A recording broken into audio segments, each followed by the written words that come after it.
I don't know who doesn't help with the housework isn't fit for home leave. With full confidence, my mother-in-law stated this to me. She might be expecting me to apologize in tears. My husband, sitting next to my mother-in-law, was smirking as if he were watching his younger sister being scolded, further serving my confusion.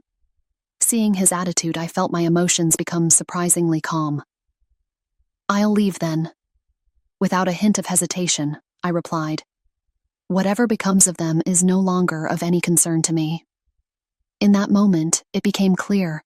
I thought they should regret their own actions. At 42, I'm Susan. I work full-time, and of course, I also fulfill my duties as a homemaker. My husband, John, and I have 2 children.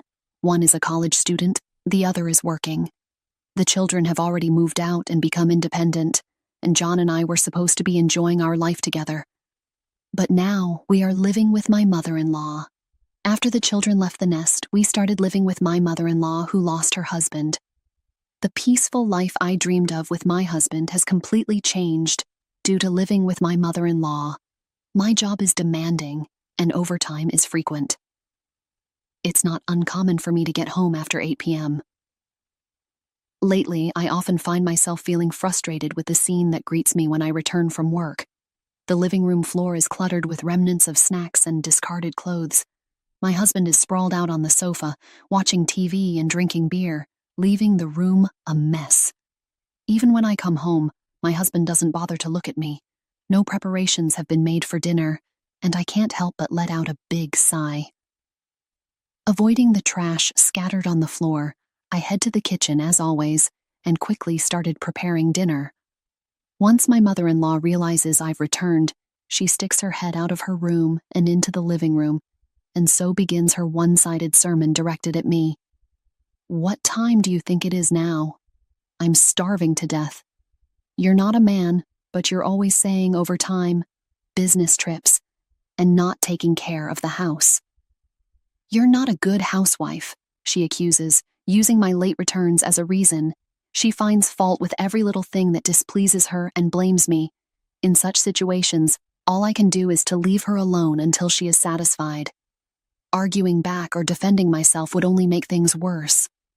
So, I put on a face that says, I'm reflecting on it and focus on my cooking. Her words sting my heart, but if I keep doing this, she'll soon calm down and I can still bear it. However, there was something else that I found even more unbearable. It is the fact that my husband always seems to take pleasure in seeing me scolded by my mother-in-law. "Foreign, you should cherish your husband. You have no charm," as my mother-in-law's stock phrases continue. "That's right, isn't it?" he would chime in, making a mockery of it all. I certainly feel anger welling up towards my mother-in-law, but my husband's attitude irritates me the most. I ignore their words, warm up the side dishes, and serve rice for 3. Despite my repeated requests to finish dinner on their own when I'm late, these two never listen. Even when I start preparing the meal, they don't bother to set the chopsticks. They just sit in their chairs waiting for the food to be served on the table. I wonder if they see me as a maid who always follows their commands. Our current situation has deteriorated to this state, but before we started living with my mother-in-law, my husband often helped me out with housework. The fact that we managed to raise our 2 children while both of us were working is due to my husband's cooperation. When I was late coming home due to overtime, my husband would make dinner without a word, feed the kids, and get them finished with dinner. We've also split roles when it comes to cleaning and doing laundry. However, since we started living with my mother-in-law, my husband is like a different person. Suddenly, he stopped doing anything and started joining my mother-in-law in scolding me. Despite my bewilderment at this sudden change in my husband, my frustration and irritation are steadily building up. Of course, the god is my mother-in-law as well. My mother-in-law labels me as an incompetent and lazy daughter-in-law, but in reality, she is just a freeloader. As for living expenses, we haven't received a single cent from her. After the death of her husband, my mother-in-law obtained a considerable amount of money from the inheritance. However, having never handled such a large sum before, she wasted it on buying expensive clothes and bags and showing off to her friends. Her wealth was quickly depleted, and she even accumulated debt, forcing her to sell her house. Then, she rather forcibly moved into our home. On the first day of living together, "I'll be in your care from today." My mother-in-law bowed deeply and showed a modest attitude. However, just 3 days later, she began criticizing me for neglecting my housework. The sudden change in her attitude made me laugh at that time. However, the situation soon turned so serious that it was no laughing matter. She seems to imply that I'm inadequate as a wife because I'm too busy with my work. In addition to her complaints about housework, my mother-in-law also started criticizing my job. When we first started living together, I repeatedly explained to my mother-in-law that I was busy at work and often had to work overtime. There was a part-time job at a nearby supermarket for product display. "You should just walk there. Creating a job where women have to work so much." Such were the only words that came back from my mother-in-law. She imposes her ideal image of a daughter-in-law on me and didn't even try to understand my work. Living with my mother-in-law was troublesome beyond belief. Whenever she didn't like something about our house rules, such as meals, she would complain. Until now, my husband and I had been eating simple breakfasts like bread and purchasing our lunches to eat as we pleased. Even about such things, my mother-in-law constantly complains. Nevertheless, after exhausting all explanations, my mother-in-law now reluctantly follows her house rules while grumbling. But dinner is different.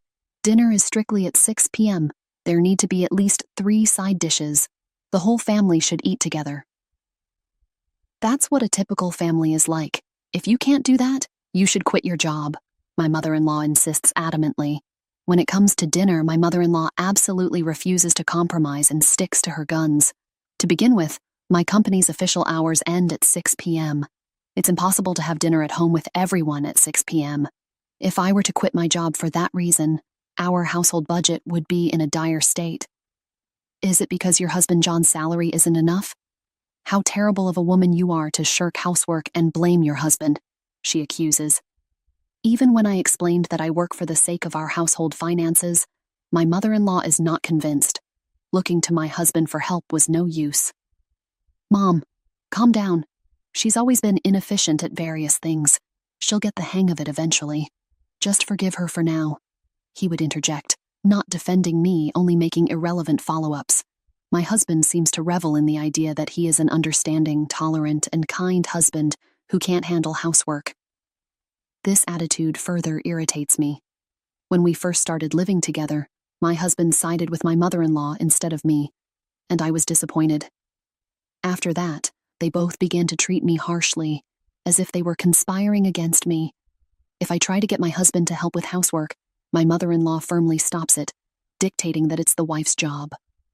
Raging and ordering, my husband doesn't attempt to stop her, nor does he try to protect me. Even though we used to live harmoniously as a couple without quarrels at first, I wonder why this was happening.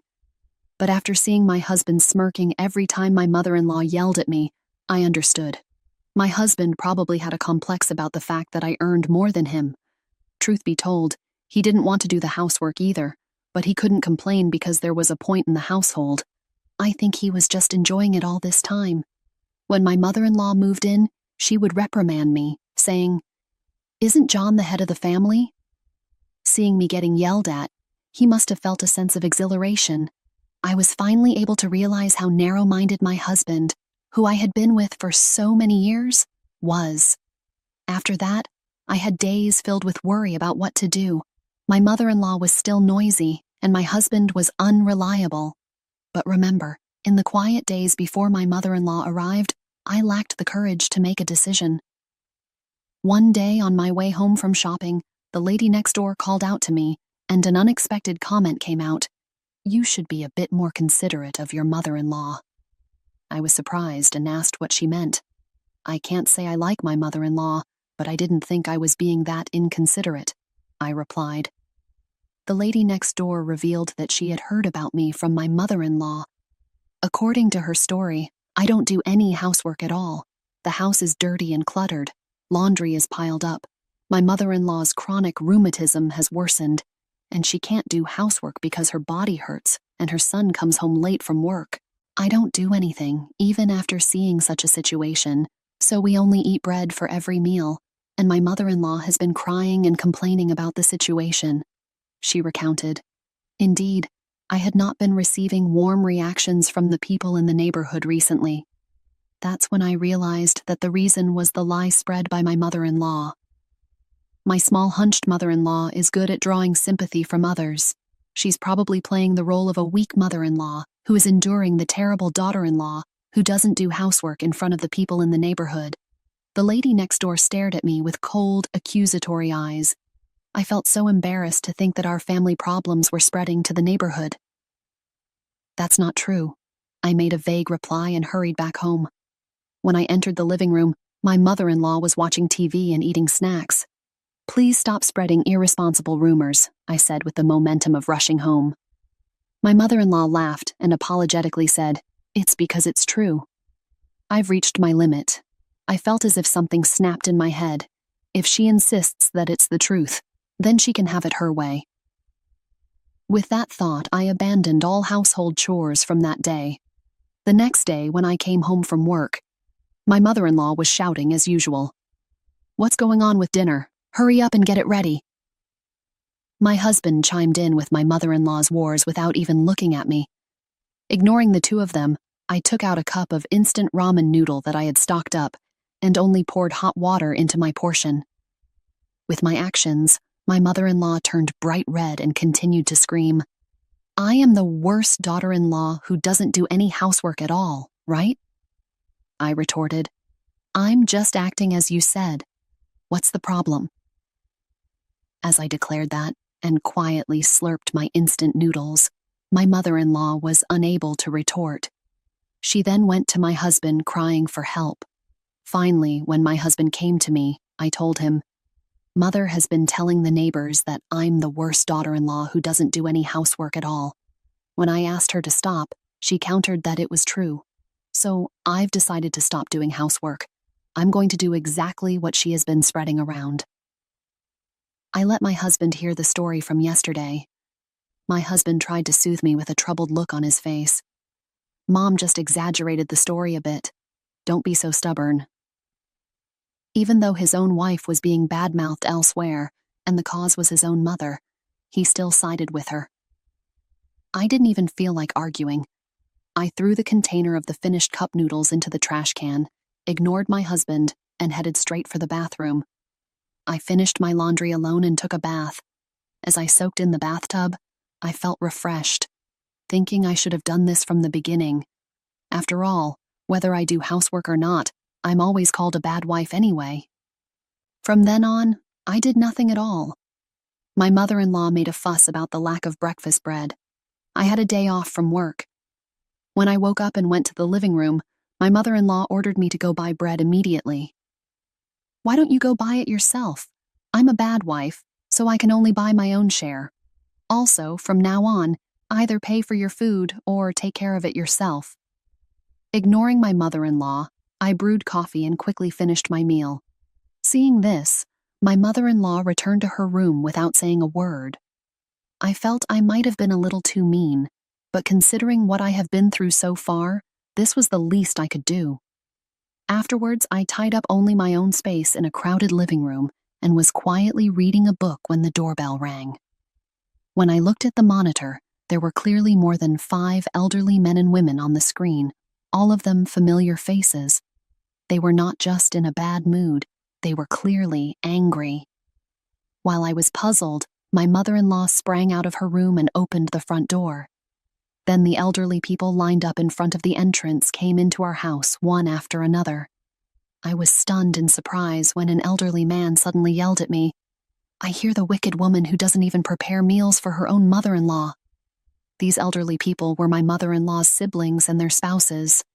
My mother-in-law had apparently told them a false story that she was being horribly treated by her daughter-in-law, not even being given proper meals and not even being allowed to take a bath, and had asked for help. My mother-in-law is the youngest of 5 siblings with 4 older brothers and sisters. Including their spouses, I was surrounded by 9 elderly people continuously being called a demon wife and deserving punishment. When you are criticized by this many people, cold sweat comes out of fear. "This is a misunderstanding," finally, I managed to argue back with a trembling voice. At that moment, the eldest brother of my mother-in-law raised his voice. "Don't make excuses," and started banging the floor with a cane he was holding. The surrounded elderly people also joined in shouting, "Reflect on yourself. Apologize." Then my husband, who had heard the commotion, showed up. In the flow of the conversation, my mother-in-law's brother began to question my husband. "Your wife's upbringing is terrible. I'm speechless. She doesn't listen to me at all. Her excuse is that she is busy with work. It's pretentious. I'm in trouble too." "Uncle, can you say a word to her as well?" My husband, who raised himself above this, criticized me and tried to direct the point of attack that was directing at him back to me. He was only interested in his own safety. He didn't care about me. Any side affection I had for my husband disappeared at this time. I thought my husband was a kind person until we started living together with my mother-in-law. He is not kind. He is just a weak person who cannot express his own opinion, a person who cannot resist the strong. One of my mother-in-law's brothers took my husband's words to heart and suggested that they should divorce such a wife. Everyone agreed. However, my mother-in-law said that they could give me one more chance if I intended to change my heart and serve my mother-in-law and husband in the future. While holding back tears, my mother-in-law's siblings told me, "Be thankful. He won't find a kinder mother-in-law anywhere else." They said such a thing to me. Then the siblings decided they would take turns each week to check if I was doing the household chores and serving my mother-in-law and husband. Once the conversation was settled, everyone seemed satisfied. They said they were going to go out for sushi because they were all together for the first time in a while, and the elderly, my mother-in-law and husband, left the house. By the time we get back, the house cleaning and laundry should be done, right? My mother-in-law left me with the parting shot, looking pleased with herself. Why did it come to this? Alone in the living room, tears start to roll up. We were a happily married couple until we started living with my mother-in-law. Why do I have to be complained by all the relatives, despite the fact that I have been doing my best? Tears overflow. I'm filled with sadness, regret, and anger. After a few hours, my husband and mother-in-law returned home. I was sitting in the living room, which was still a mess. My mother-in-law looked at me in the messy room with a smirk, sneering, "Leave. We don't need a wife who doesn't do housework. I told you earlier to clean up, didn't I?" My mother-in-law, seemingly tipsy perhaps from drinking, told me to leave immediately, along with the order to leave. My husband joined in the clamor, his face grinning. He probably thinks that if he does this, I'll surely start to obey him quietly. But I no longer had any desire to work hard for these people or any feelings of wanting to do something for them. Understood then. I'll leave. I promptly stood up and left the living room. Behind me, my mother-in-law and husband were laughing, saying I was bluffing. No longer caring about what would happen to these people, I packed my belongings in my room and left the house without showing my face to the two of them. About 2 weeks after leaving the house, I received a call from my mother-in-law. "John says he has no money. What on earth does that mean?" To my mother-in-law, who seemed to have lost her calm, I told her the truth. "John's income is 1/3 of mine, mother-in-law. I've been covering our living expenses with my salary up until now. Also, the house is under my name, so please leave soon. I'm going to put it up for sale." I urged my mother-in-law, who insisted it was a joke, to check the bank book in her drawer. On the other end of the phone, she made a sound, and finally fell silent. She seemed shocked by how low my husband's salary was. Then, as if snapping out of her trance, my mother-in-law started making a fuss, begging me to come back because she was sorry and John was lonely. I had decided to divorce my husband. I told her I would have a lawyer handle things from now on and ignored her, crying apology as I hung up the phone. Later, with a lawyer, I confronted my husband with a divorce. Recognizing the problems with my mother-in-law and husband's actions, the divorce was granted on the grounds that they were at fault. I was happily free and even got a small consolation payment. When I told the children about the divorce and what had happened, they sided with me, saying it was my husband and mother-in-law's fault. After that, I sold the house, and my husband and mother-in-law moved out. The two of them, having lost their home, temporarily stayed with relatives. As a result, my mother-in-law's lies were exposed, and it seems that my husband and mother-in-law were disowned by their relatives. I've heard they are now living in an apartment together, but with my husband's low salary, the places they can afford to rent are very limited. They are spending their time in a craft department, blaming each other for me leaving. I frequently receive messages from my husband asking for reconciliation because he's cut ties with his mother, but I'm considering blocking him soon as it's becoming a nuisance. I've become unencumbered without the nagging of the two of them. I plan to live a graceful life from now on, for myself.